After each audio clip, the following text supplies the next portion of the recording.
Hello guys, welcome to my channel. चलिए थोड़ा सा एनालिसिस करते हैं बैंक निफ्टी की, क्या सीन है, क्या कर रहा है बैंक निफ्टी। एक चीज आपको बताता हूँ। अब अगर इस कैंडल को देखोगे तो लॉजिकली क्या है, ये एक रिजेक्शन कैंडल है, ठीक है। ओके,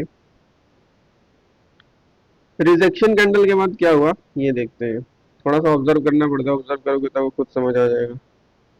रिजेक्शन कैंडल के बाद क्या हुआ, ये तीन कैंडल्स ऐसी बनी जिन्होंने प्राइस को होल्ड किया, कंटिन्यूस होल्ड किया। इसके बाद प्राइस कहीं गैप अप खुली इस एरिया में। आप लॉजिकली सोचो, यहाँ से सेलिंग मोमेंटम आया था, प्राइस गैप अप खुली, सेलर ट्राई करेंगे फिर से कि प्राइस को नीचे लेके जाएं।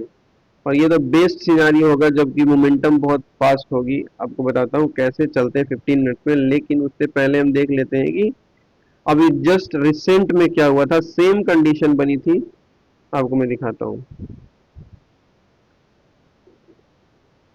ये देखो, ये रिजेक्शन कैंडल था, सेम कंडीशन, तीन कैंडल वेट किया, प्राइस गैप अप खुली, सस्टेन नहीं कर पाई, बहुत बड़ा फॉल आया। क्यों? क्यों बहुत बड़ा फॉल आया कि जिन लोगों ने इस इन कैंडल्स में होप लगा के बैठे थे कि प्राइस ऊपर जाएगी, मूव करेगी, उनका होप क्या हो गया, उनका होप अपोजिट हो गया। जब भी किसी का होप अपोजिट चला जाता है तो मोमेंटम तेज हो जाती है। यहाँ भी सेम कंडीशन हुआ, यहाँ भी लोगों के होप थे कि प्राइस यहाँ से रॉकेट बन जाएगी, लेकिन ऐसा हुआ नहीं और डंप खा के प्राइस नीचे गिरी। और यहाँ सेम, ये बोल सकते हैं ये प्रॉफिट बुकिंग भी हो सकती है जो आज, सॉरी आज बोल रहा हूँ, जो फ्राइडे को आपको देखने को मिली है। क्योंकि आप लॉजिक लॉजिक ये है कि अगर 1000 पॉइंट की मूवमेंट डाउन साइड हुई है शुक्रवार के बाद, और 2 दिन मार्केट बंद है, तो कोई ये नहीं चाहेगा कि पोजीशन को होल्ड करके जाए यहाँ। अब तो देखेंगे मंडे क्या होता है। मंडे प्राइस अगर गैप अप खुलती है तो ट्रेड मत करना, क्योंकि प्राइस चॉपी हो जाएगी। मैं दिखाऊंगा आपको कि प्राइस एक रेंज में बंधी हुई है। तो ऑप्शन सेलर का डे होने वाला है वंस अगेन मंडे, और प्राइस को उसी रेंज में वापस पहुंचा दिया गया है जिस रेंज से प्राइस निकली थी। तो अभी चलते हैं 15 मिनट्स और देखते हैं ऐसा कौन सा रेंज था जहां प्राइस फंसी हुई थी और वापस से प्राइस को उसी रेंज में पहुंचा दिया गया है। तो अभी हम आ गए 15 मिनट्स पे।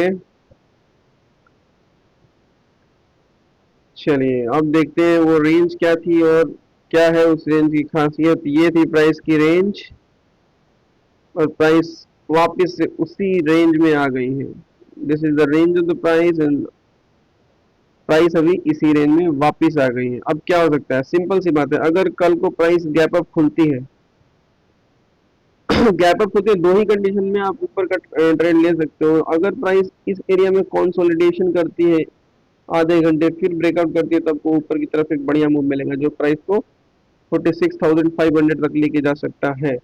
इवन 300-400-500 पॉइंट गैप अप खुलने के बाद भी अगर प्राइस, या तो फिर कोई पॉजिटिव प्राइस पैटर्न अगर आपको इधर दिखे, इस एरिया में पॉजिटिव प्राइस पैटर्न की यहाँ से रिजेक्शन आया, रिजेक्शन के बाद प्राइस अगर ऊपर मूव कर रही है, तब प्राइस ऊपर जा सकती है। दो कंडीशंस में प्राइस ऊपर जा सकती है। अब कंटिन्यूअस नहीं जाएगा, अगर यहाँ से कंटिन्यूअस ऊपर जाएगी तो फिर से ब्रेकआउट फेल होने के चांसेस है। कंटिन्यूएशन नहीं चाहिए, वेटिंग चाहिए। वेटिंग टाइम इंपॉर्टेंट है मार्केट में, अगर वेट करेगी प्राइस तब जाके कुछ हो सकता है। ये एरिया फ्रेश रेजिस्टेंस एरिया है, ये आपको दिख रहा होगा, ये एरिया फ्रेश रेजिस्टेंस एरिया, बहुत बड़ा सेल ऑफ आया है। तो आप लॉजिकली सोचो अगर प्राइस यहाँ जाएगी तो यहाँ सेलर ट्राई करेंगे फिर से प्राइस को नीचे लाने के लिए, तो वहां पे आपका कंसोलिडेशन हो जाएगा। हमेशा याद रखना, एक अगर स्ट्रॉन्ग स्ट्रॉन्ग सेलिंग कहीं से आई है और बाइंग हैपन हुई है, सिंपल सी बात है, अगर नीचे से स्ट्रॉन्ग सेलिंग हुई है, ऊपर से स्ट्रॉन्ग बाइंग होगी, तो वहाँ प्राइस क्या होगी, चॉपी होगी। मैंने आपको सॉरी फ्राइडे को बताया भी था।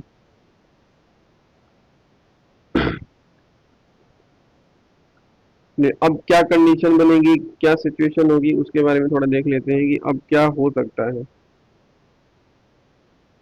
प्राइस गैप अप खुले, सस्टेन करे, जब तक से 46,000 के ऊपर सस्टेन ना करे बाइंग के लिए मत जाना। अगर प्राइस गैप डाउन खुलती है तो वह एक सिनेरियो और बनेगा, अगर प्राइस इसके नीचे खुलती है, अगर मान लीजिए प्राइस गैप डाउन खुल गई, 300-200 पॉइंट गैप डाउन खुल गई, तो भी यहाँ पे प्राइस चॉपी होने के चांसेस है। क्योंकि आप देखोगे ये एक अच्छा सपोर्ट है।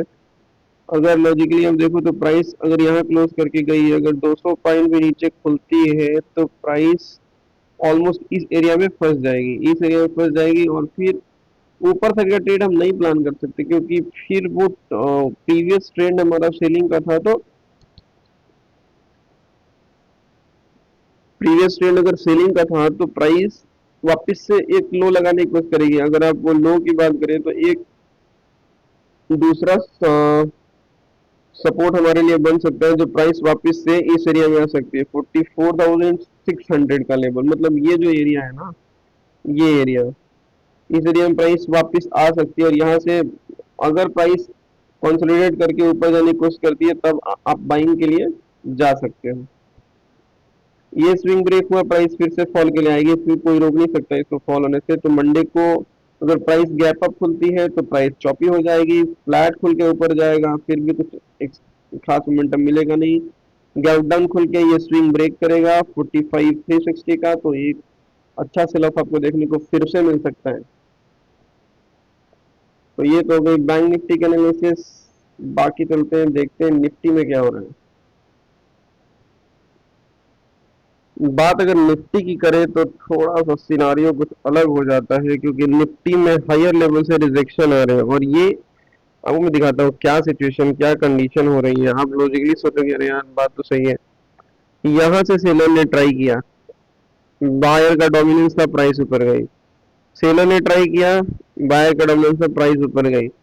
यहाँ से सीधा 300 पॉइंट 400 पॉइंट का गैप डाउन खुला था, आपको याद होगा। दैट मीन्स ये ऐसा एरिया है जहाँ सेलर का डोमिनेंस है, और जब तक से प्राइस इस लेवल को क्रॉस नहीं करेगी, प्राइस में बहुत स्ट्रॉन्ग मोमेंटम आएगा नहीं। और जब ये लेवल क्रॉस हो जाएगा ना प्राइस में, 22,200 का लेवल प्राइस अगर सस्टेन करेगी, फिर देखना कंडीशन क्या बनेगी, मैं दिखाता हूँ आपको।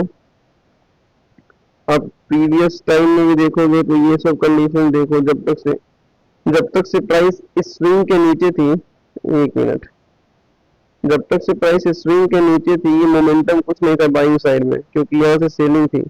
जब प्राइस स्विंग के ऊपर होल्ड गई, कैसे रॉकेट की तरफ भयंकर गैप अप्स होकर प्राइस ऊपर गई है। तो सेलिंग स्विंग ब्रेक होना बहुत जरूरी होता है। तो अगर सेलिंग स्विंग ब्रेक होता है, और मुझे अभी कुछ ऐसा लग नहीं रहा है कि सेलिंग स्विंग ब्रेक होगा, क्योंकि प्रीवियस कैंडल जो क्लोज करके गई है भले ही ग्रीन है, बट बहुत ही उसमें कुछ दम है नहीं।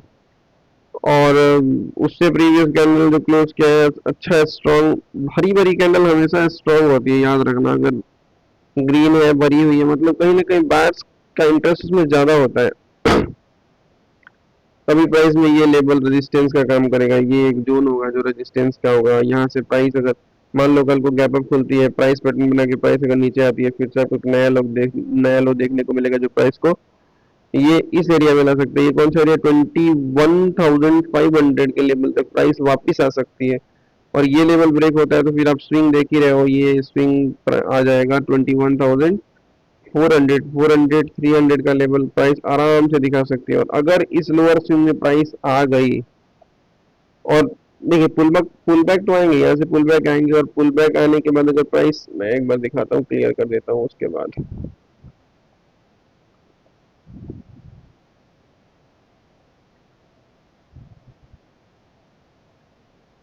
थोड़ा सा इंतजार कर लो, दिखाता हूँ। चलिए मान लीजिए, एज्यूम करते हैं प्राइस यहाँ आ गई, एज्यूम कर लिया प्राइस यहाँ आ गई, ठीक है, एज्यूम कर लिया प्राइस यहाँ आ गई। चलिए यहाँ प्राइस अगर आएगी भी, ठीक है, एक टाइम के लिए यहाँ पे बायर फिर से एक्टिव होंगे। बायर सोचेंगे चलो यहाँ से प्राइस को ऊपर ले जाते हैं, ऊपर ले जाएंगे। मान लो अगर फिर से स्विंग ब्रेक होता है तो डाउनफॉल आ सकता है, बट अगर मान लो बायर ऊपर ले गए, फिर यहाँ से ट्राई किया, यहाँ से फिर से अगर ऊपर जाता है, ये स्विंग ब्रेक करता है, तब कहीं मार्केट क्या होगा, चॉपी हो जाएगा। क्योंकि ऊपर क्या है, सेलिंग है, और नीचे से स्ट्रॉन्ग बाइंग आ गई, फिर प्राइस यहाँ वेट करके अगर निकलती है, तब जाके प्राइस में ऊपर से एक बढ़िया मोमेंटम देखने को आपको मिल सकता है। अदरवाइज ये स्विंग ब्रेक हुआ तो फिर तो नेक्स्ट टाइम बात करेंगे प्राइस कहाँ मिलेगी आपको। Okay guys, thanks for watching this video.